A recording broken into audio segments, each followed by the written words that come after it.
ನಮಸ್ಕಾರ ಪ್ರಿಯ ವೀಕ್ಷಕರೇ, ಸವಾಲ್ ಟಿವಿಯ ಭಾವನಾತ್ಮಕ ಕಥೆಗಳ ಪ್ರಪಂಚಕ್ಕೆ ತಮ್ಮೆಲ್ಲರಿಗೂ ಸ್ವಾಗತ.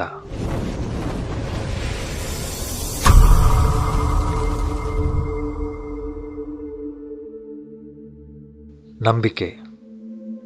ಜೀವನದಲ್ಲಿ ನಂಬಿಕೆ ಅನ್ನೋದು ಎಷ್ಟು ಮುಖ್ಯ. ಈ ಒಂದು ಶೀರ್ಷಿಕೆನ ಇಟ್ಕೊಂಡು ಒಂದು ಕಥೆನ ಬರೆದಿದ್ದೀನಿ. ಆ ಕಥೆನ ಈಗ ನಿಮ್ಮ ಮುಂದೆ ಹೇಳ್ತಾ ಇದ್ದೀನಿ. ನಂಬಿಕೆ ಅನ್ನೋ ಕಥೆಯೊಳಗೆ ನನ್ನ ಜೊತೆ ನೀವೆಲ್ಲರೂ ಬನ್ನಿ. ಅವಳು ಅಮ್ಮನ ಕೈ ಹಿಡಿದು ನಡೆಯುತ್ತಿದ್ದ ದಿನಗಳು ಇನ್ನೂ ಅವಳ ಕಣ್ಣಿನಲ್ಲಿ ಜೀವಂತವಾಗಿದ್ದವು. ಆ ದಿನಗಳಲ್ಲಿ ಜಗತ್ತು ತುಂಬ ಸುರಕ್ಷಿತವಾಗಿತ್ತು. ಅದಕ್ಕೆ ಕಾರಣ ಏನೆಂದರೆ ಅವಳ ಜೀವನದ ಮೊದಲ ಪಾಠವೇ ನಂಬಿಕೆಯಾಗಿತ್ತು. ಭಯಪಡಬೇಡ ಮಗು, ನಾನು ಇಲ್ಲೇ ಇದ್ದೇನೆ ಎಂದು ಅಮ್ಮ ಹೇಳುತ್ತಿದ್ದಳು. ಆ ಒಂದು ವಾಕ್ಯದಲ್ಲಿ ಎಷ್ಟು ಧೈರ್ಯ ಇತ್ತು. ಅವಳು ಕಣ್ಣು ಮುಚ್ಚಿಕೊಂಡರೂ ಅಮ್ಮ ನನ್ನ ಕೈ ಬಿಡುವುದಿಲ್ಲ ಎಂಬ ನಂಬಿಕೆ ಅವಳನ್ನು ಧೈರ್ಯವಾಗಿಟ್ಟಿತ್ತು. ಕಾಲ ಬದಲಾಗಿದ್ದು, ಅಮ್ಮನ ಕೈ ಈಗ ನೆನಪು ಮಾತ್ರ. ಬದುಕಿನ ಹೊಣೆಗಾರಿಕೆಗಳು ಅವಳ ಕೈಯಲ್ಲೇ ಬಂದಿದ್ದವು. ಜಗತ್ತು ಅಷ್ಟು ಸುಲಭವಾಗಿರಲಿಲ್ಲ. ಸ್ನೇಹ, ಸಂಬಂಧ, ಪ್ರೀತಿ ಈ ಎಲ್ಲದರಲ್ಲೂ ಅವಳಿಗೆ ಗಾಯ ಬಿದ್ದಿದ್ದವು.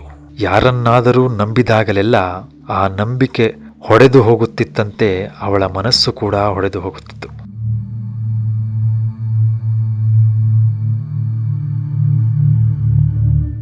ಇನ್ನು ಯಾರನ್ನೂ ನಾನು ನಂಬಬಾರದು ಎಂದು ಅವಳು ತೀರ್ಮಾನಿಸಿದಳು. ಆದರೆ ಅವಳ ಜೀವನಕ್ಕೆ ತನ್ನದೇ ಆದ ಪಾಠಗಳಿದ್ದವು. ಒಂದು ದಿನ ಬಸ್ಸಿನಲ್ಲಿ ಕುಳಿತಾಗ ಅವಳ ಪರ್ಸ್ ಬಿದ್ದಿತು.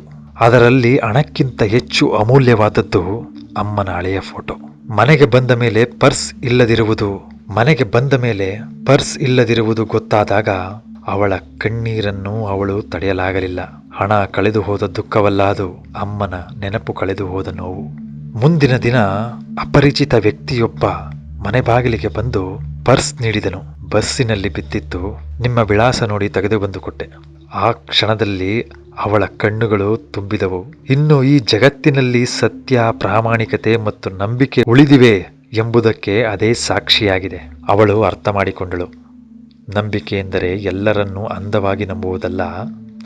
ನಂಬಿಕೆ ಎಂದರೆ ಒಡೆದ ಹೃದಯದ ನಡುವೆಯೂ ಮಾನವೀಯತೆಯ ಮೇಲೆ ನಂಬಿಕೆ ಇಡುವ ಧೈರ್ಯ.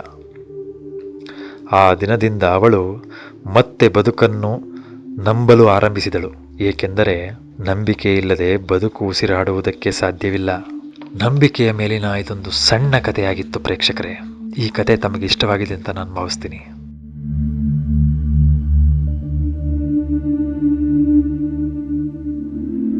ನಮ್ಮ ಸವಾಲ್ ಟಿವಿಯ ಭಾವನಾತ್ಮಕ ಕಥೆಗಳನ್ನು ನಾನು ಇನ್ನೂ ಹೆಚ್ಚು ತರ್ತೇನೆ ನಿಮ್ಮ ಮುಂದೆ. ಅಲ್ಲಿವರೆಗೂ ನೋಡ್ತಾ ಇರಿ ಸವಾಲ್ ಟಿವಿ. ಸಬ್ಸ್ಕ್ರೈಬ್ ಮಾಡಿ, ಲೈಕ್ ಮಾಡಿ, ಶೇರ್ ಮಾಡಿ. ನಮಸ್ಕಾರ.